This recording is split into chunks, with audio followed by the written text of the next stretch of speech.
Hello, Truth Chat fam. It is so good to be back with you guys for another episode. It's been a week and a half, almost 2 weeks since my book has been out, and I decided I wanted to take the next probably like 8 to 9 episodes and kind of break down the book like chapter by chapter and kind of talk about some different things within the book that maybe I felt like could have been expounded on more, could have been shared about more, but just for time and context, I decided to just shorten certain things or not leave them out, but when you take a 17-year marriage and you try to put it into a book, there's so much that can go in there. And so I just decided that the podcast would be the place where we kind of broke open and went more in depth with certain things. And so I want to, do that with you guys. I want to kind of go through each chapter and share some things that maybe didn't make the cut, but I feel are important to share, and just hope that it encourages and inspires someone. And so today I want to talk about the moment that I knew. My situation is very different from a lot of other situations when it comes to like being in a narcissistic marriage and, emotional abuse. And for a long time, it was really uncomfortable for me to share and say the word abuse. My mom's story is her own. It's a beautiful story. But she definitely experienced some physical and like domestic abuse. And so for me, when I started using that word, because that was a reality of the situation that I had found myself in, it at first it felt like really weird and uncomfortable and cringy because I knew what my mom had gone through, and it was just so much different. And if you scale it in my mind, I felt like it was just so much worse than the things that I had endured. And I think from a physical aspect, it absolutely was. But sorry, my eyes watering. But from a emotional and mental standpoint, I had to put the word with the truth, and finally being like, I definitely experienced a lot of emotional and mental abuse. That's when I think I started putting a lot of more power and pieces behind what I had been going through. And so for me, the moment, it didn't come with fireworks. There was no shouting, no door slamming, no dramatic exit. It was just a lot of ordinary, extremely quiet moments. And I remember sitting at Tropical Smoothie towards the end with a couple, and we were just talking about what was going on. And this was a Christian couple that was serving in the church at the time. And I remember sitting across the table for them, sharing a lot of things. And I'll never forget it, etched in my mind. And I will have this conversation in such clarity probably for the rest of my life. I was sharing, and the wife stopped me and she's like, Danielle, this feels like a lot of little things. It doesn't really seem like it's this huge, big deal. And I said, but that's the problem with this, is it's a lifetime of a lot of littles that have led to a really big issue. And my problem is that no one is seeing this as wrong. No one is seeing this as there needs to be a course of action and accountability as far as like where he's concerned and the way he's leading our home and leading me as his wife. It's all these small things, and they're really big deals when you look back and you see like the progression of how they've gone from really tiny isolated incidents to like really big deal. And I'll never forget that. I've talked to so many people about that moment, and they're just like, dude, that's crazy. That's crazy that you would break down what you were saying as invalid and void, and that there's actually a problem with you and the way you were looking at the situation versus the way that he's leading and loving you as his wife and just a woman in general. And So the moment I knew, it's not this huge thing. If you've read the book, you already know where I'm going with this. But this episode is about that kind of moment, the kind that it's not life-changing from the outside, but once it happens, like, you can't unsee it. You can't unsee a moment that in your mind and your heart is like, this is going to be a problem if I don't do something about it. And for me, it was just a normal day. It was dinner time, and the boys were at the table. Carson had already left, put his plate in the sink. He was getting ready for bedtime. And Bryce went to excuse himself, and he was about 4 or 5 at the time, closer to 5. And I said, hey, bud, pick up your plate. No maid lives here. And without even looking up, he was like, well, you pick up dad's stuff all the time, mommy. Picked up his plate, put it in the sink, and I literally froze for what felt like an eternity. He didn't even look up. He didn't even think twice. He just said what he said. He spoke his truth, and he wasn't being disrespectful, and he wasn't wrong. You know, he had been being observant, and in that one sentence, I felt like Bryce held up a mirror for me that I had been avoiding for a really long time. And it wasn't about the plate. It wasn't even about my marriage at the time in that exact moment. It was about the realization. It was about the realization that my boys are starting to see my life and my relationship for what it really was. And, you know, it wasn't necessarily this all-inspiring moment from the outside, but internally I was like, oh damn, like this is not good. You know, this is really not good. And you know, the fact that he was learning about love and about women and about roles and you know what was normal. And for me in that moment, honestly, it was my realization that it wasn't just about me anymore. You know, it wasn't just about me and how I was viewing the situation. It was about him and Carson and how they were, you know, they were viewing things. And I think a lot of times we think leaving means with this big fight, you know, cheating and betrayal and, you know, all these big exterior things. But when you've internally been changing for the negative and you've been losing yourself for the sake of love and relationship and keeping something, and you know, then you have this like final straw moment that snaps loudly when everything else feels so quiet. You know, it's very heavy. It's very heavy. And in that moment, obviously I didn't pack my bags. I didn't leave.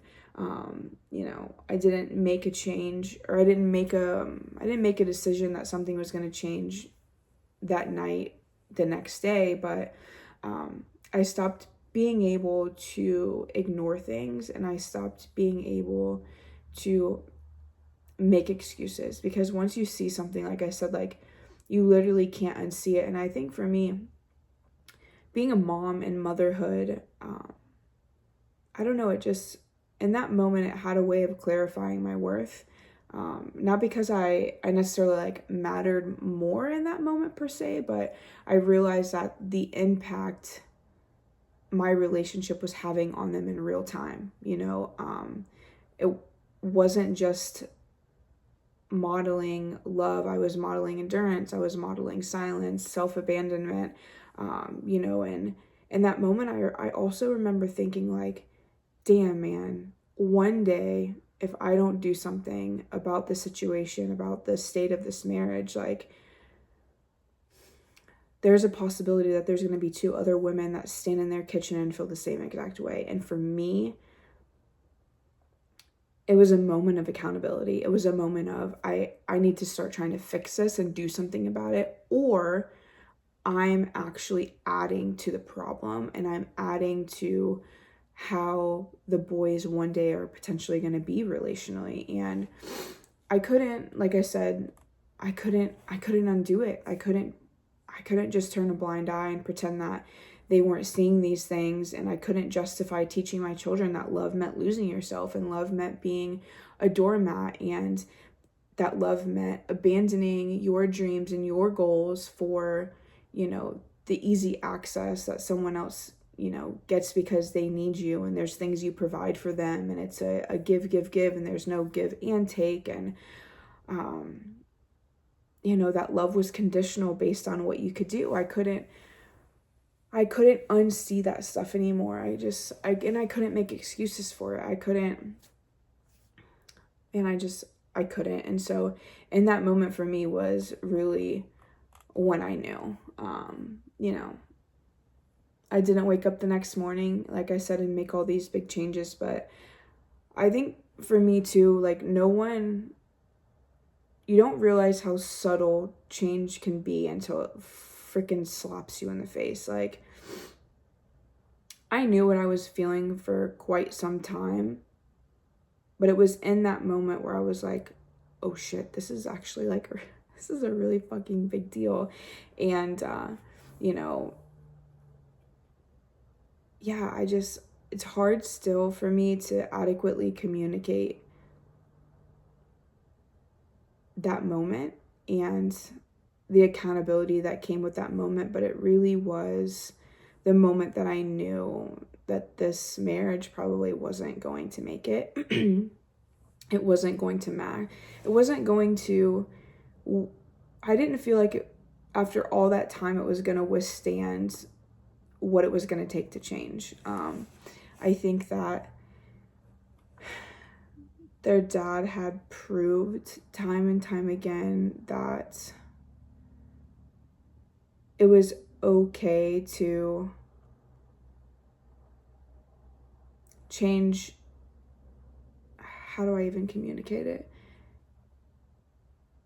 It was okay for him to change temporarily, but the end result was always going to be the same. Like, we were always going to revert back to, the standard, the baseline that had been set and the things that we had built upon, because I take accountability for the fact that I enabled a lot of behavior because I didn't speak up, and I seen my worth based on my actions and what I was able to provide and what I was able to produce. And when you operate like that for so long, it's really hard. It's really hard, almost impossible to undo how someone accepts and appreciates you just for you and not what you can do. And I think, Bryce's actions were the telltale sign that that's exactly how they seen me.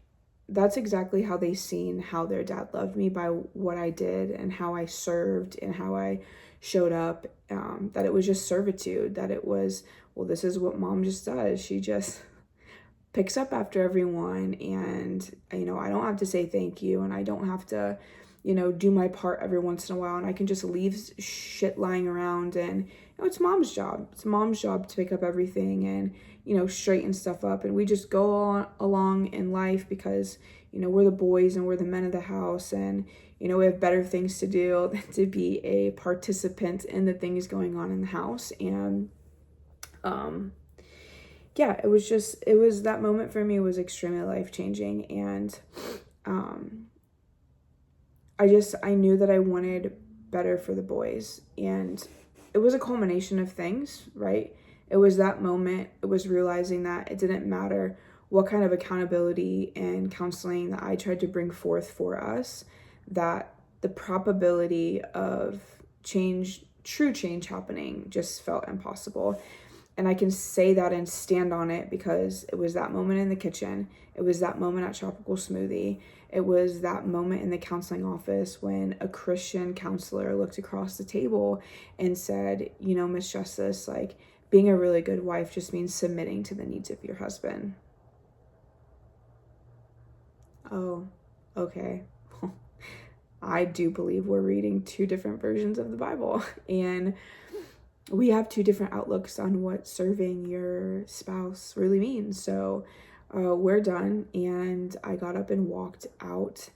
It was that moment. It was, the moment that we went to an intensive counseling retreat, and, we couldn't stay off our cell phone. It was those monumental moments where change could have happened and accountability could have been taken, and instead it was just met with silence and, stubbornness and blaming and gaslighting and emotionally manipulating. And so, I don't know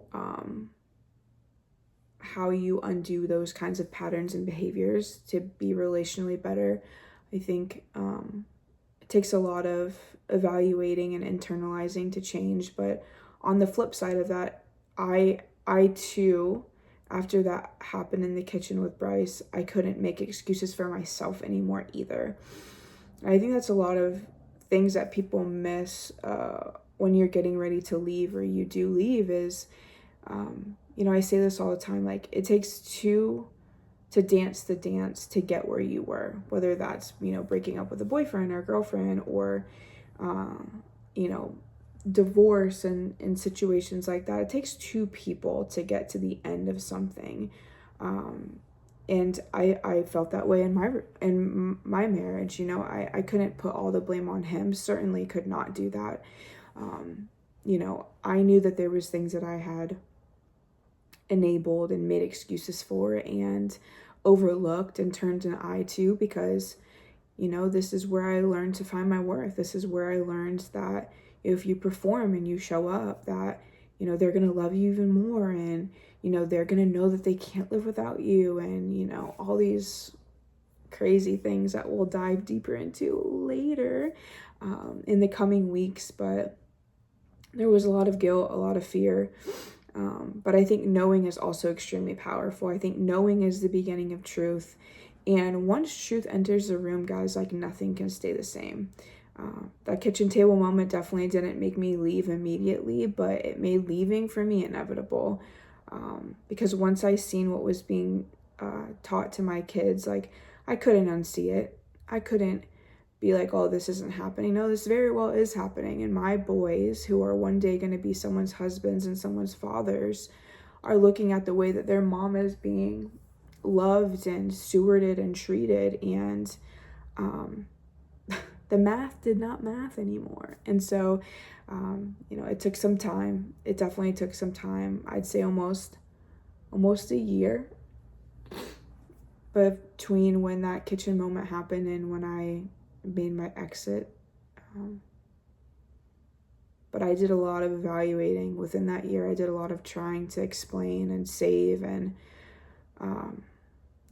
some things just can't be saved. And so I know this week feels a little bit heavier. It's also extremely early in the morning that I'm recording this podcast, so I'm not fully firing on all cylinders.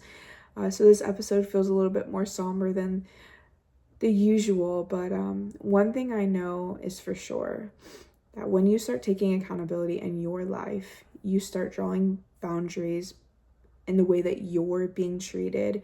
You start shooting for better in your life. Change is inevitable, and growth is optional. I knew that change was coming, for a year. I knew that change was coming, but it was my choice to grow because of the change that was totally dependent on me. That's a quote that I heard from Steve Jobs a long time ago, that change is inevitable, but growth is optional. Change is always going to happen, but are we willing to grow and become better with the change? And so, that's it. That is the moment that I knew. And like I said, nothing changed externally overnight, but internally everything absolutely did change. And I think you have a responsibility. Parenting is a high calling. There's nothing like it. And I think that that's the way God intended it to be. You're raising another human that you're sending out in society. It's a freaking 18 years, 18-year experiment that comes with no guidebook, but the Bible, your gut, and your ability to love them. And, I think it's a high calling. It's a beautiful calling. It's really hard. You know, it makes you look at yourself and evaluate things and figure out how you can be better and changes that you need to make. Because if you're really parenting well, if you're really wanting to make an impact on your child's life, you have to be growing and getting better yourself. You just can't stay the same. And, you know, I'm not saying that I'm better than the next person by any stretch of the imagination, but have been, and am highly aware that what's going on with me and how I'm responding and reacting, how I'm letting people treat me, the way that relationships are playing out in real time in front of Bryce and Carson are directly impacting their internal psyche, their, evaluation of what relationships and situational awareness looks like. My life is a playbook almost for them. And so I don't take it lightly, and I don't think as parents we should take it lightly. Every decision that we make, whether it's positive or negative, whether it's in front of them or behind the scenes, it's directly impacting them, you guys. And so if I could say anything, if I could leave you with this, and if you're a parent, don't take your role lightly.